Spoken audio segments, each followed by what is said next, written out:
Buenas tardes. El Centro Sionista Natan Gesan, junto a la Feria del Libro, hoy cuenta con la presencia del escritor Hernán Dobry. Antes de entrar en el tema del libro que presentará, Los judíos y la dictadura, los desaparecidos, el antisemitismo y la resistencia, haré referencia a su currículum.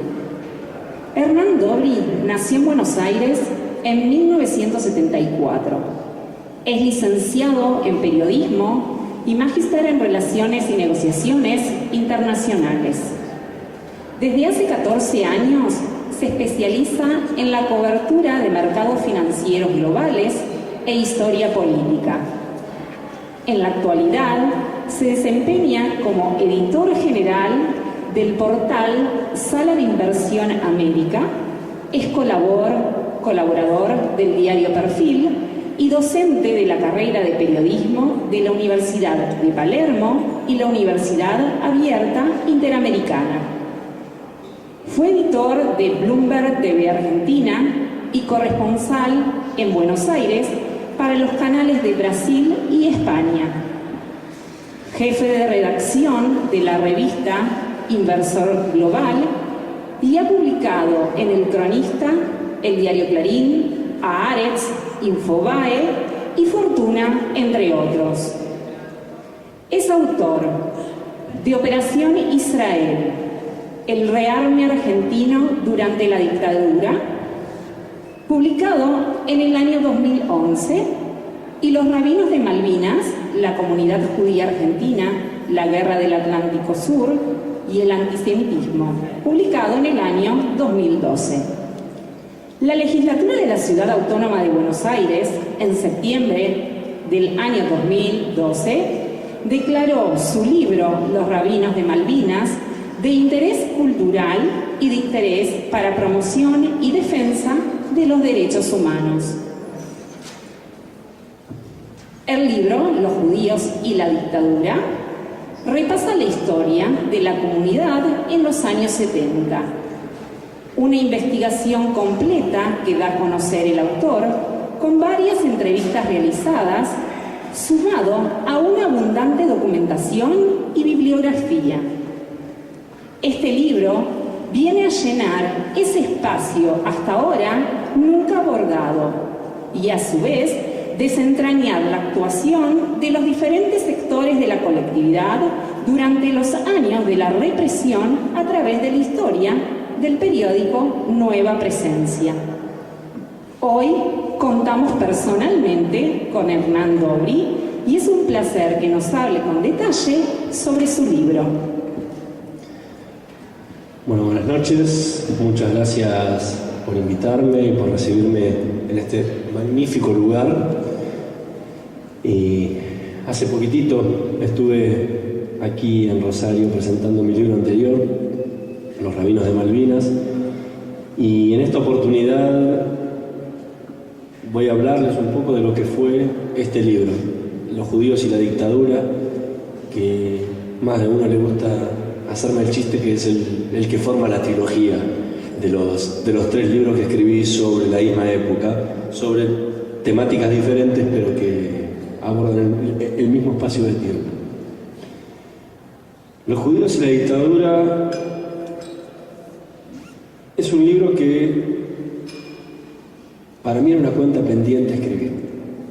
Cuando empecé hace muchos años, en el año 98, a escribir y a investigar sobre lo que había sido el rol de la comunidad judía argentina durante la dictadura militar, empecé a buscar información, documentación y principalmente a leer algo que era esencial para poder entender un poco lo que había sido la comunidad en esa época, y es la prensa de esos días, y especialmente la riquísima prensa judía que había en esos años. Es increíble que una comunidad de las dimensiones que es la comunidad judía argentina y lo que era en esa época tuviera tantos y tantos periódicos diferentes e importantes que informaran sobre la vida comunitaria en esos años. Y eso para mí fue muy rico porque los periódicos, y especialmente los periódicos comunitarios, nos permiten ver las diferentes facciones y las diferentes secciones en las que se divide la propia comunidad judía, tanto las religiosas como las políticas. Y eso me permitió entender un poco también cómo se veía desde cada sector lo que estaba ocurriendo. Pero lo que más me llamó la atención, tenía 24 años cuando lo hice, era un periódico en especial, y era el periódico Nueva Presencia. Nueva Presencia fue un diario extraño, rarísimo para la época, porque hay diarios que vienen de muchos años antes y que uno podría decir venían manteniendo una política o una línea editorial determinada, pero arrancar un diario en el medio de la dictadura y en plena masacre de la dictadura, el 9 de julio del 77, y un diario que desde el primer día dijera que pensaba hablar de las cosas de las que nadie hablaba y en un tono en el que nadie hablaba, como mínimo era jugado. Había que ver después si ese enunciado se iba a poder concretar a lo largo del tiempo. Y lo extraño, y lo que más me extrañó a mí en ese momento en el que empecé a abordar este tema, era que sí, que se había concretado, que eso que había puesto en ese primer prólogo, que decía ser argentino, ser judío, algo que hoy es algo normal hablar dentro de la comunidad judía, no lo era así en la década del 70. Y que un periódico judío hablara del New Age, que hablara de sexo. Justo tengo acá este mismo folleto que atrás habla del sexo y el judaísmo.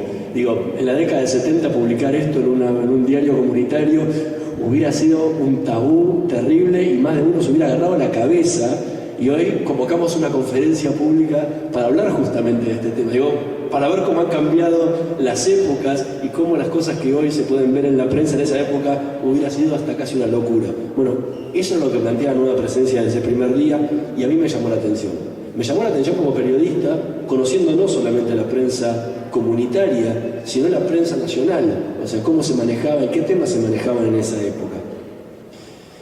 Y cuando empecé a trabajar sobre esto, dije, Nueva Presencia, en algo lo voy a tener que investigar, algo voy a tener que hacer. Y para el año 2004, cuando me recibí de licenciado en periodismo en la Universidad de Palermo, me habían pedido hacer una tesis que tuviera que ver con un medio de comunicación. Entonces dije, acá está, este es el momento para hablar de este periódico. Y después de que salieron mis primeros 2 libros, el primero en 2011, el segundo el año pasado, dije, ahora es el momento para ese trabajo que había sido un pequeño trabajo académico de 70 páginas, se tiene que convertir en un libro. Y ahí me planteé un problema grande. Digo, ¿puedo hablar de Nueva Presencia solo? Sin explicar qué pasó con la comunidad judía argentina durante la dictadura. Y la respuesta fue no.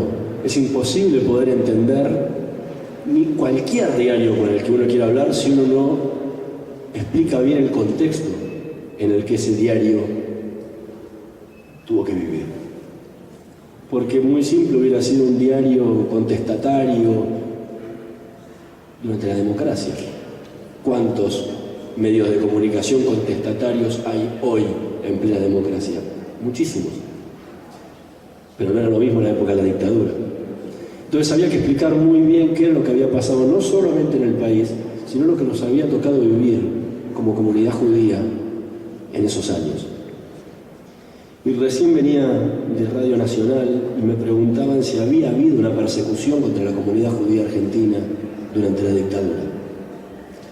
En mi opinión, y no solo la mía, sino la de muchísimos académicos y estudiosos y muchísima gente que lo vivió, para mí no hubo una persecución. O sea, la comunidad judía argentina no sufrió un pogrom a la Argentina en esos años. Pero sí, cuando un judío era secuestrado por las fuerzas armadas, era torturado con una hazaña especial y con prácticas sádicas que solamente utilizaban con los judíos, por su condición religiosa. Y eso es muy importante entenderlo para saber en qué país estamos viviendo en ese momento. El antisemitismo que le tocó vivir a la comunidad judía en ese momento creo que no tiene muchas comparaciones con otras épocas.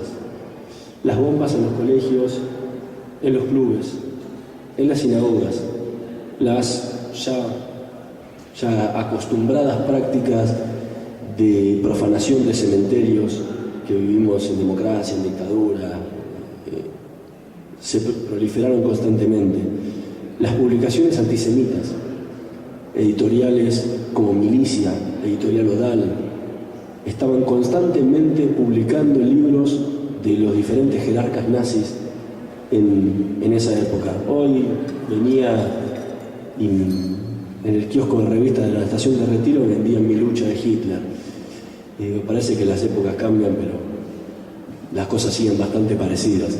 Pero en esa época proliferaban muchísimo más que lo que están dando vuelta ahora. Todas esas cosas también le tocó vivir a la comunidad judía. O sea, la situación y la presión era inmensamente grande sobre los dirigentes de la época. En ese marco es en el que Nueva Presencia decide salir a hablar. Y es difícil salir a hablar en una época donde lo que abundaba era el silencio. Y no estoy hablando de la comunidad judía argentina, estoy hablando de la sociedad argentina. Ninguna dictadura puede hacer lo que hizo la dictadura argentina si el silencio no hubiera existido. Si todos los medios de comunicación, todas las organizaciones civiles y todas las organizaciones políticas, industriales y compañía hubieran puesto el grito en el cielo, la dictadura no hubiera existido. O por lo menos hubiera existido, pero no hubiera sido lo que fue la última dictadura militar. Posiblemente se hubiera parecido a algunas otras dictaduras que nos tocó vivir en el país en años anteriores. Sin embargo, hubo mucho silencio. Un silencio provocado, en cierta forma, por el terror. Porque no hay consecuencia más trágica para el terror que el silencio. Porque hace que el terror pueda proliferarse sin ningún problema. Y los militares supieron en eso hacer muy bien su trabajo, atemorizar a la población con la proliferación de desapariciones, y eso llevó a que la gente prefiriera mantenerse en silencio, y lo mismo le pasó a los medios de comunicación. Una y otra vez se ha repetido el tema del silencio de la prensa, pero fue algo que fue decidido por la propia prensa y no exigido. Censura en Argentina hubo las primeras 48 horas del golpe, y censura a rajatabla.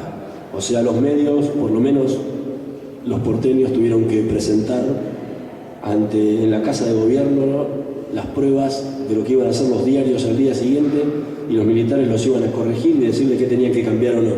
Pueden imaginarse que nadie puede leerse 10, 12 diarios de una noche para la mañana, corregirlos, mandar a que se corrigieran y que salieran los diarios a tiempo y sin problema.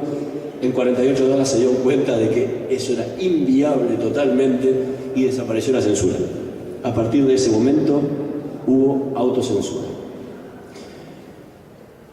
Y la autocensura es interesante, porque primero no tiene límite, porque uno va diciendo lentamente y por ahí esto los molesta, y va corriendo la línea cada vez más abajo, hasta que llega un punto en que hasta hablar de lo más nimio termina pareciendo un gran problema, cuando realmente si uno lo publicara se da cuenta que después ese problema no existe.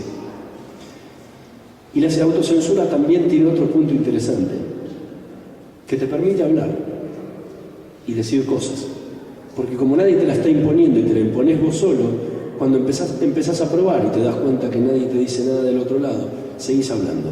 Y eso fue el caso, por ejemplo, del Buenos Aires Herald.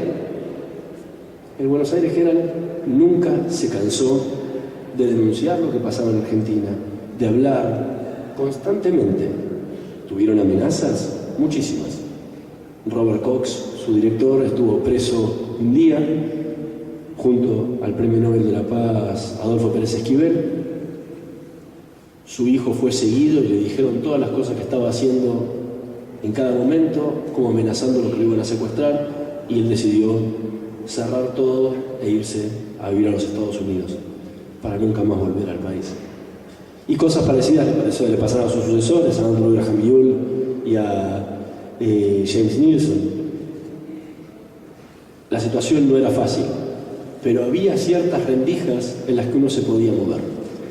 Y esa fue la que aprovechó justamente el Buenos Aires Herald, la que aprovechó un periodista que posiblemente muchos de aquí recuerdan, que era un periodista judeo-alemán, que se llamaba Manfred Schoenfeld, y que escribía en el diario La Prensa y hablaba sobre las madres de Plaza de Mayo, sobre los desaparecidos y sobre las cosas que estaban pasando.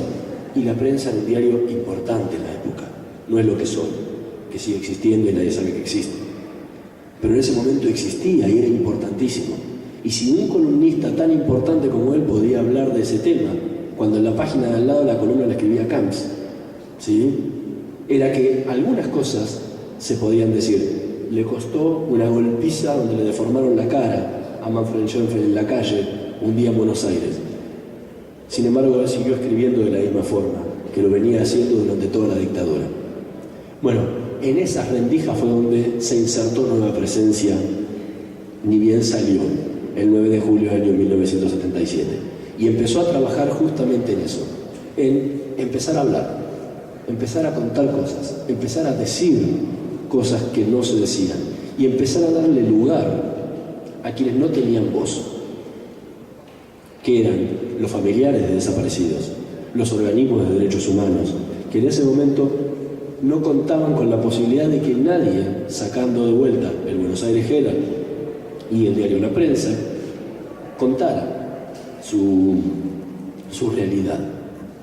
También me estoy olvidando, en un principio también lo hizo el diario La Opinión, hasta que su director Jacobo Timerman fue secuestrado e intervenió el diario y pasó a manos de las Fuerzas Armadas y se terminó el proyecto ese. Esa idea de hacer un diario así en la comunidad cayó muy mal. Estaba acostumbrada la comunidad de la época a los típicos diarios comunitarios, dedicados a describir, narrar las actividades, la vida comunitaria judía del momento, y especialmente, y era la función más importante que cumplía, informar sobre lo que ocurría en Israel. ¿Por qué? Y porque no había internet. No estaban canales de 24 horas que transmitían información. El canal se terminaba a las 12 de la noche y venía la señal de ajuste hasta las 10 de la mañana del día siguiente. O sea, que si uno no leía en la prensa comunitaria lo que pasaba en Israel, difícilmente se pudiera enterar de muchas más cosas, de las pequeñas cositas que salían en los diarios generales cada tanto. Entonces, esa es la función principal. Sale este diario pateando el tablero, diciendo vamos a hacer una cosa diferente a seguir narrando las reuniones de comisión directiva de la AMIA, de la DAIA, de la OSA, las elecciones aquí, las elecciones en otro lado. Las vamos a seguir haciendo, pero vamos a agregarle un montón de otros contenidos y hablar de otras cosas.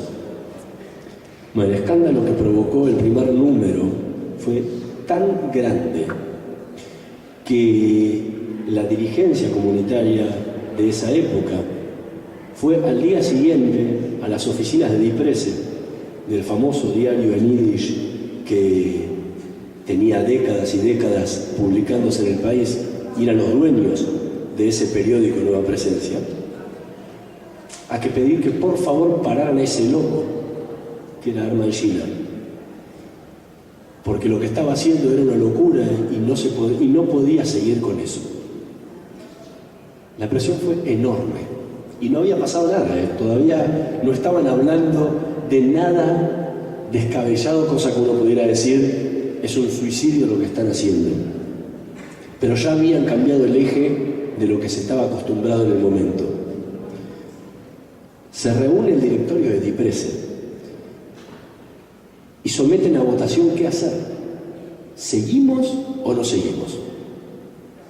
Este periódico había surgido dentro de Dipresse porque la empresa estaba con problemas financieros muy grandes.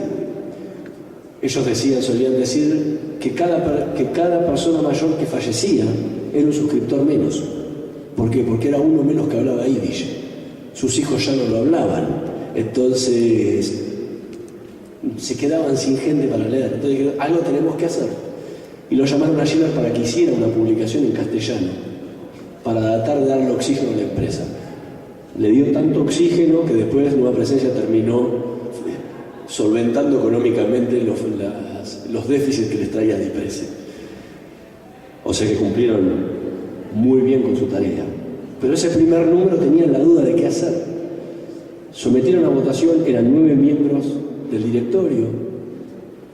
4 dijeron que sí, había que seguir adelante, 4 dijeron que no. Bien judía.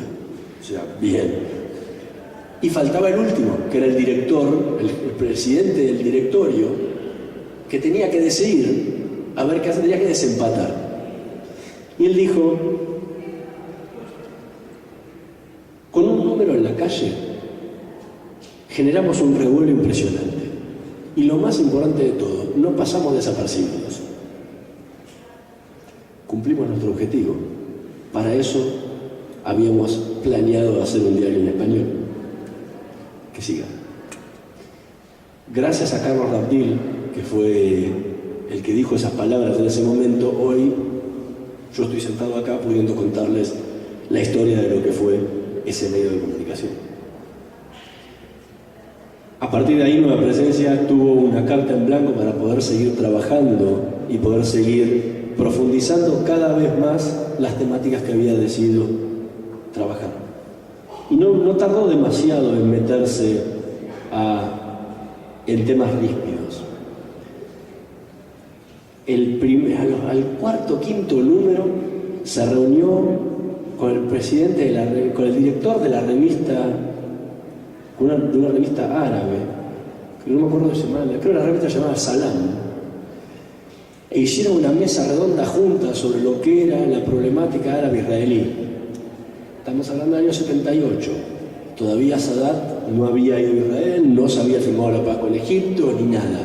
Se armó un desbarajuste que ni les puedo contar, porque hablar de esos temas en un periódico judío y del acercamiento árabe-israelí en ese momento era algo impensado, ni que hablar del tema palestino en ese momento, algo que Nueva Presencia hizo durante todo su periodo. Y eso le trajo muchísimos dolores de cabeza. Para el año 78, todos se acordarán del Mundial, de los festejos de la gente en la calle y de la algarabía en los propios medios de comunicación. Bueno, el editorial de post-título mundial decía, está muy bien los festejos y todo, pero ahora hay que hablar de 2 temas importantes: la desocupación y los derechos humanos. La desocupación y los desaparecidos. No es poca cosa, estamos hablando de julio del 78. Todavía la dictadura era muy fuerte y las desapariciones corrían día a día. A partir de ahí nunca bajó el tono de las denuncias y lo fue profundizando cada vez más. ¿Por qué les cuento todo esto? La mayoría de aquí posiblemente haya escuchado hablar de Nueva Presencia, lo haya leído, haya llegado a sus manos, o alguna vez hayan visto en la casa de alguien algún ejemplar.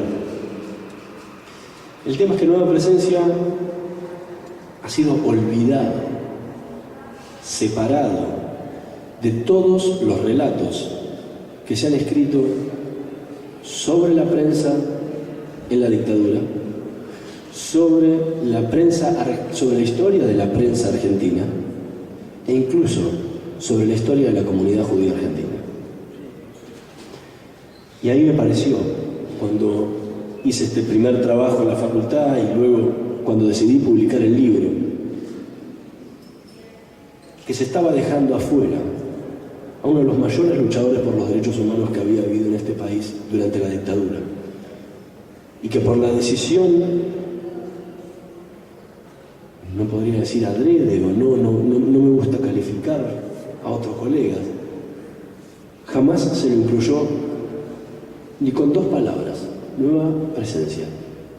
No digo un capítulo, pero aunque sea mencionar en la historia que este periódico existió y que cumplió un rol de vital importancia en esa época. Hay una canción que seguramente aquí no hay un mejor lugar para citarla, ya que su autor es rosarino, que suele decir que la historia la escriben los que ganan. Y también dice que eso quiere decir que hay otra historia. Aquí lo raro es que habría de considerar a quienes lucharon por los derechos humanos y por el retorno de la democracia como los grandes vencedores de la democracia. Y posiblemente sean los ganadores, que en ese caso, esta vez los ganadores no escribieron la historia, porque a Nueva Presencia lo dejaron afuera. Entonces, para mí era muy importante dejar testimonio de que esto había existido y que encima había existido dentro del seno de la comunidad judía. Y había otra razón muy fuerte. Nos suelen enseñar a todos, en diferentes sectores, en los colegios, en las comunidades, en los templos, que siempre hay que aprender de la historia. ¿Sí? Que la historia, como dicen los romanos, la historia es la maestra de la vida, que nos enseña a no cometer los mismos errores que se cometieron en el pasado. Entonces uno vive todo el tiempo tratando de estudiar las cosas mal que se hicieron en esa época y qué errores se cometieron en este sector, en este sector, en este sector, en este sector. Pero para mí le faltaba un complemento a eso. Uno puede aprender de todos los errores que se cometieron en el pasado, pero también hay que aprender muchísimo de quienes hicieron las cosas bien en ese momento y de los que tuvieron grandes aciertos. Y entonces, si nos olvidamos de esa gente que cumplió roles importantísimos en ese momento, estamos perdiendo de poder aprender la historia completa y de poder evitar justamente no solo cometer los mismos errores, sino de aprender de las cosas que se pueden hacer y volver a repetirlas, posiblemente, aunque ninguna situación es igual a la otra. Esa es la razón puntual de este libro, justamente que quede como una enseñanza para que alguno, si alguna vez nos toca, y ojalá que no, repetir historias similares, no iguales, pero similares, que estas cosas se pueden hacer, ante situaciones tan difíciles se pueden hacer. Lo triste es que nuestra propia comunidad haya ocultado no solo el rol que cumplió el periódico Nueva Presencia y su director, Hermann Schiller, en ese momento, sino que también dos grandes personajes que tuvo la resistencia judía durante esos años, que fueron los rabinos Marshall Meyer y el rabino Roberto Graetz. El primero seguramente le sonará mucho más que el segundo, y esto es parte también de esta cuestión de no contar la historia de los que hicieron las cosas bien. El rabino Roberto Graetz fue una figura importantísima y destacadísima dentro de la resistencia judía durante la dictadura militar. Fue miembro de la Asamblea Permanente por los Derechos Humanos desde el inicio mismo de la dictadura. Fue miembro de la mesa directiva de la PDH en esos años. Y fue, aparte, el representante oficioso de la DAIA ante la Asamblea Permanente por los Derechos Humanos. O sea, su rol fue increíblemente importante. Solía visitar las cárceles a los detenidos que había en ese momento, ayudar a los familiares a presentar habeas corpus en esos momentos para pedir por sus seres queridos y especialmente, y lo más importante de todos, a ponerle el hombro, a darle un abrazo, a escucharlos, a darles un consejo y a tratar de consolarlos y ayudarlos a seguir adelante en un momento tan difícil como el que estaban viviendo. Algo similar fue lo que le tocó vivir al rabino Marshall Meyer.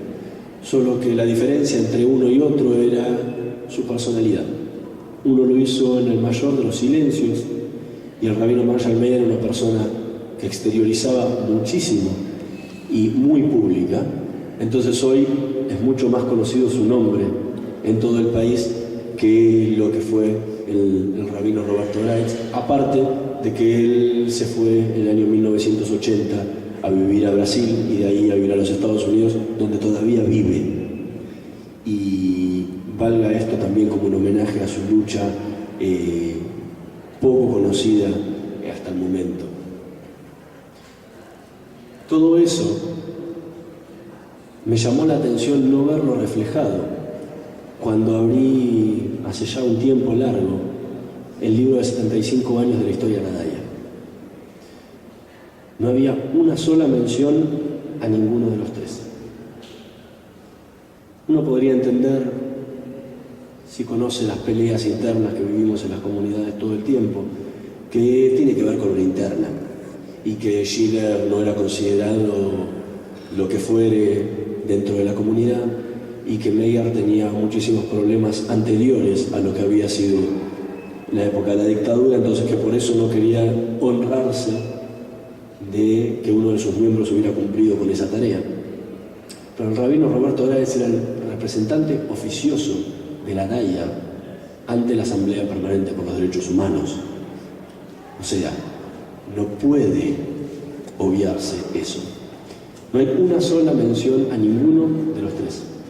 Incluso la única mención importante que hace la Daya en ese momento es una solicitada que aparece impresa como foto, donde insta a la comunidad judía de Argentina a no concurrir a la marcha que organizó el Movimiento Judío por los Derechos Humanos el 24 de octubre de 1983 en el Obelisco.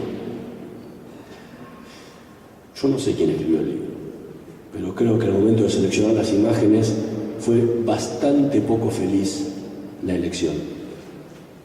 Pero tampoco, sin ir más lejos, el propio libro obvia de que hubo una guerra de Malvinas, ¿sí? Y que la propia Daya envió a 5 rabinos a cumplir las funciones de capellanes en las Fuerzas Armadas en ese momento para prestar la asistencia espiritual a los soldados judíos, un hecho histórico, único e irrepetible en la historia argentina, y tampoco lo nombra. Lo que quiero decir con esto es que lamentablemente los que están escribiendo los libros se están olvidando de mucha gente muy importante, y eso creo que es el centro de todo este trabajo. El momento creo más difícil y lo más preocupante que tuvo que vivir este medio es la época y los problemas que le tocó vivir en esa época. No era fácil hablar de todo esto que estamos diciendo en plena dictadura, donde decenas de periodistas habían desaparecido y donde el miedo era realmente muy grande. Muchos le preguntan a Schiller muchas veces, ¿por qué no desapareciste? Con todo lo que hiciste, todo lo que dijiste durante todo ese tiempo, ¿por qué no te vinieron a buscar a vos? Y le da 2 respuestas. La primera es la más sensata de todas. Eso tenés que preguntárselo a los tipos que dirigían la represión. Yo no te puedo decir por qué no me vinieron a buscar a mí, como posiblemente ustedes dijeran, tampoco sé por qué no me vinieron a buscar a mí. Eso lo decidían ellos, y yo no estoy en la mente de ellos para decirle por qué yo no fui su blanco. Pero la otra respuesta es una anécdota, y que no es una anécdota que uno vaya a decir inventada, o que pudiera ponerlo en duda. Está publicada en todos los diarios comunitarios de la época, e incluso en algunos de tirada nacional.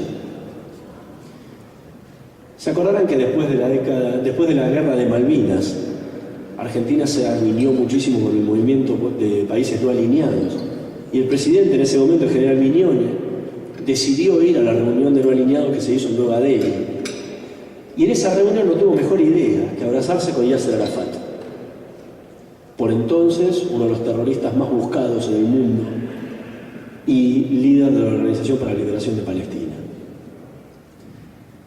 Bueno, las Fuerzas Armadas muy bien no cayó ese abrazo de Viñone con Arafat, quien había estado entrenando a montoneros en el Líbano durante muchos años, y le tiraron bastante de la oreja cuando volvió.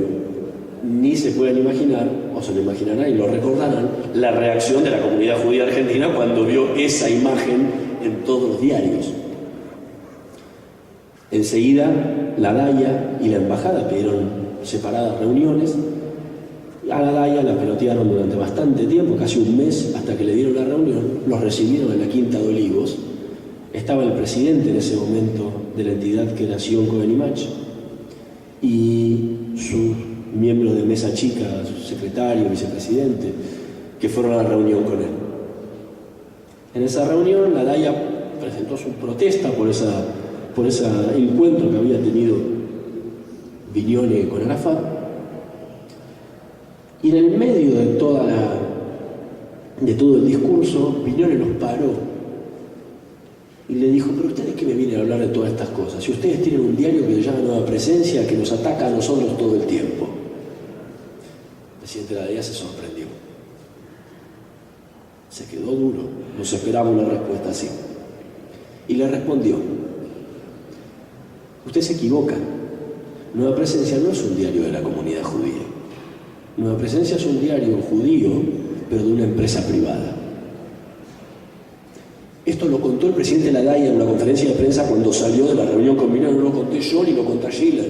Nadie se hubiera enterado de este diálogo si Viñone o los miembros de la comunidad no lo contaban. Lo que responde Schiller a esto era que si esto hubiera ocurrido en el año 1979 o 80, no contaban historia. Porque los militares creían que Nueva Presencia era un diario institucional de la comunidad judía argentina.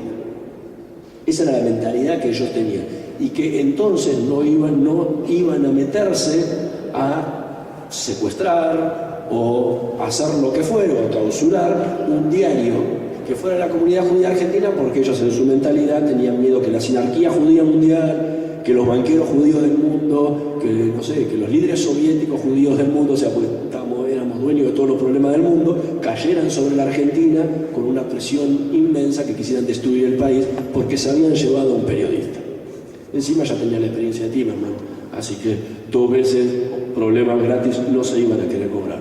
Eso explica un poco de la cuestión de Schiller, que más allá de eso, durante toda la dictadura vivió amenazado.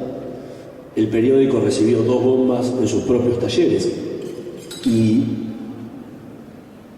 la situación no era fácil. O sea, el miedo era una constante que se vivió en esos años. Pero la peor presión, según los propios miembros del periódico, no vino del gobierno militar. La peor presión vino desde adentro de la comunidad judía propia. Las presiones fueron inmensas, por todos los lados, desde el primer día hasta el último día que estuvo Nueva Presencia en funcionamiento en la calle. Las presiones eran de todos lados, publicitarias. Apretaban a los clubes, a las comunidades, a los colegios, para que sacaran la publicidad en el diario. Y muchos de ellos lo hicieron. Presionaban a los directivos de Diprese para que el diario bajara el tono. Schiller no les daba bola. Siguió adelante y la situación se fue profundizando cada vez más. La gota que rebalsó el vaso y la que empezó a balancear hacia las presiones más fuertes sobre Nueva Presencia tuvieron que ver con un acto que se hizo en el año 1980 en la comunidad benéfica en Buenos Aires. Más de uno acá se debe acordar de qué había pasado en ese momento. En Canal 9, el periodista Enrique Llamas de Madariaga tenía un programa que se llamaba Video Show. No tuvo mejor idea que invitar a un judío, que era el ingeniero Jaime Rosenblum, a participar de su programa. Y lo interrogó con una hoja que era una mixtura entre los protocolos de los sabios de Sion y mi lucha, todo junto, mezclado y matizado a la Argentina. Fue un escándalo inmenso en la comunidad. Posiblemente se acuerden de ese programa y de las respuestas, y más que nada de las preguntas que le hacía Llamas de Madariaga. Y la DAIA presionó al canal, al interventor del canal, para que tomara medidas. Llamas de Madariaga era hermano de un militar, así que mucho le dieron bola. Entonces, desde Nueva Presencia, junto con el rabino Marshall Meyer, decidieron convocar ese acto en la comunidad Benetikva, donde hablaron el rabino Harf, el rabino Mordechai Edel, el rabino Meyer, el periodista Daniel Muchnik, que en ese momento era el secretario de redacción de Clarín y que escribía en Nueva Presencia, en palabras de él, para poder escribir lo que Clarín no podía.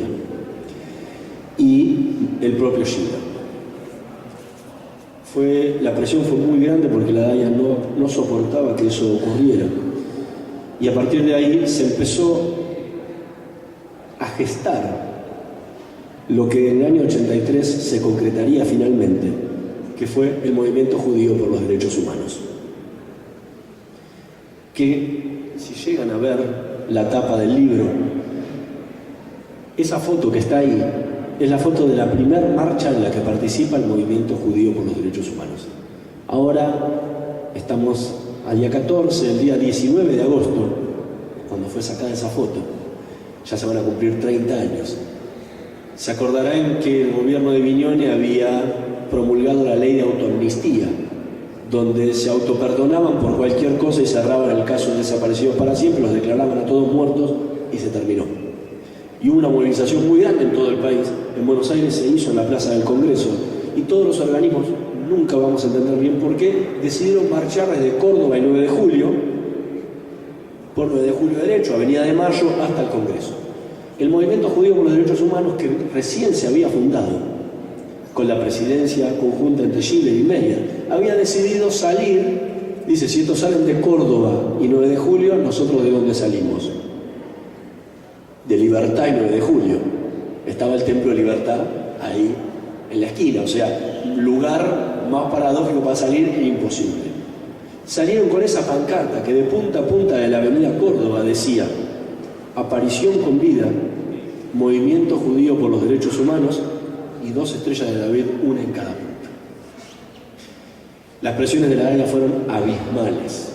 Les dijeron que cuando se cruzaran con la juventud peronista los iban a insultar, los iban a golpear, los iban a decir de todo porque eran los antisemitas. Cuando fueran por la calle los iban a abuchear. Y que nadie los iba a aceptar como movimiento. Se equivocaron.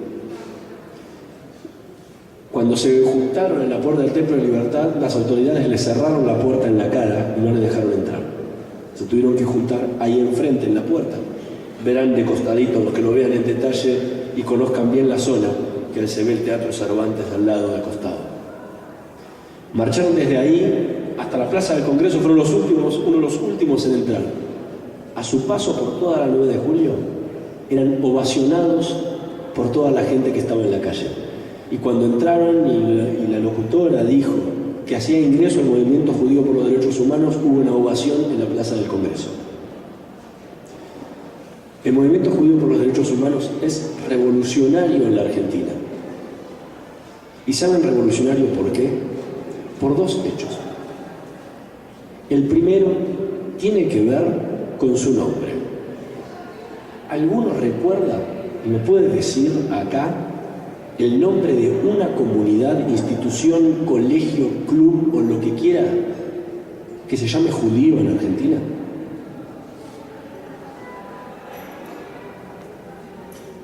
El silencio dice todo, no hay ninguno. Todas las comunidades en Argentina se llaman hebrea, israelita, macabea, hebraica, como sionista, como quieran, pero ninguna se llama judía. Si ustedes van a Estados Unidos e Inglaterra, son todas la Jewish tanto, la Jewish tanto, la Jewish tanto. No hay uno que se llame judío. El primer organismo de la comunidad que se llama judío es el movimiento judío por los derechos humanos. Eso ya lo hace revolucionario y quiebra una línea en su país, y no es raro. Quiebra una línea que venía desde ya el propio periódico. Y la segunda es que el 24 de octubre del 83, como les comenté antes, el movimiento judío por los derechos humanos decide organizar su propio acto contra el antisemitismo y por la aparición con vida de los desaparecidos.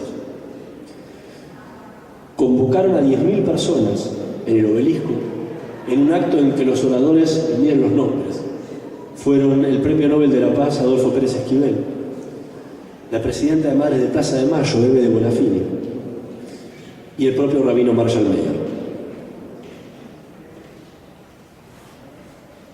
La comunidad instó desde sus instituciones a toda la gente a no concurrir.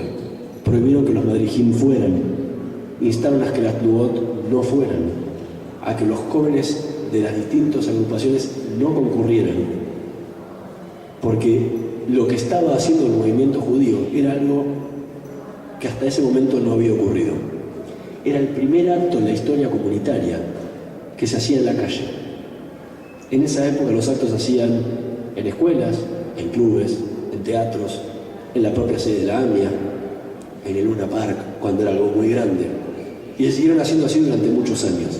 El primer acto que salió la comunidad judía a la calle, algo que hoy es normal, y especialmente después del atentado a la AMIA, la primera vez que sale la comunidad a la calle a manifestarse, a pedir y a protestar contra el antisemitismo, es esta. Y no justamente convocada por la DAIA. Lo que había hecho el movimiento judío por los derechos humanos era ganarle la calle. Y era algo que la institución no iba a permitir. Todo esto no fue gratis. Ninguno de todos los que le tocó atravesar la dictadura militar en funciones importantes siguió viviendo su vida de la misma forma después del 10 de diciembre de 1983, cuando retornó la democracia. Todos sufrieron muchísimo las consecuencias de la dictadura, por más de que no tuvieran ningún familiar desaparecido. El propio presidente de la DAIA del primer periodo, porque fueron 3 presidentes, Nehemías Resnitzky, hasta el último día de su vida se la pasó defendiéndose de los ataques por el rol que él había tenido en ese momento. Falleció en la década del 90. El rabino Marshall Meyer, que en su momento terminó la dictadura como una de las figuras más importantes de la comunidad, al punto de que fue condecorado con la Orden del General San Martín por el presidente Raúl Alfonsín y nombrado como el único extranjero miembro de la CONADEP, se fue de la Argentina hastiado ya de la situación que se vivía en el país. Y Hermann Schiller quedó condenado al ostracismo. Ningún diario, cuando él se fue de nueva presencia en el año 87, ningún medio de comunicación quiso contratarlo. Incluso Página 12, que había sido fundado por Fernando Sokolovitz, compañero de ruta del movimiento judío por los derechos humanos del propio Schiller, le dio trabajo. Apenas alguna columna cada tanto logró publicar. A partir de ese momento, el único lugar donde pudo trabajar fue los organismos de derechos humanos y con algún programa propio que tenía que bancar su bolsillo. Eso fue lo que terminó pasándole a los miembros de la comunidad que participaron en ese momento, que tuvieron la valentía de jugar roles importantes en ese momento. Para cerrar, me gustaría dejarlo en propias palabras de Schiller, para que ustedes entiendan finalmente lo que él le tocó vivir y posiblemente lo que le haya tocado a muchísimos otros que padecieron esa época de esa forma. Schiller termina diciendo: hice lo que pude, no salvé a nadie, simplemente mi papel fue de denuncia, era periodista. La DAIA no desempeñaba esa función e intentamos cumplirla por afuera. Muchos me preguntan si volvería a hacerlo. No lo volvería a hacer ni loco que estuviese. No estoy arrepentido, pero la guerra fue tan despiadada que lo único que hice fue perder. Perdí todo: amigos, familiares que no me dirigieron más la palabra. Fui visto como enemigo público número 1 por un sector de la comunidad. No fue fácil. Creo que esas palabras retratan absolutamente todo lo que fue ese momento.